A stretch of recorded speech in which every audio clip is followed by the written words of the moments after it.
Hey guys, welcome back to another tech tip and guide video. In today's video, I'll show you how you can reset the password of your PNC Bank's online banking account.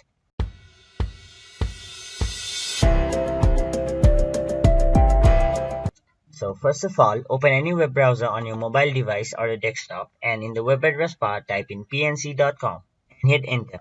Then it will take you to the official homepage of PNC Bank, where on the right side of the screen you can see a login box. Over there, below the password box, you can see an option which says Forgot User ID or Password. So click on it and then it will take you to this page where you'll have to click the option Start Reset Password.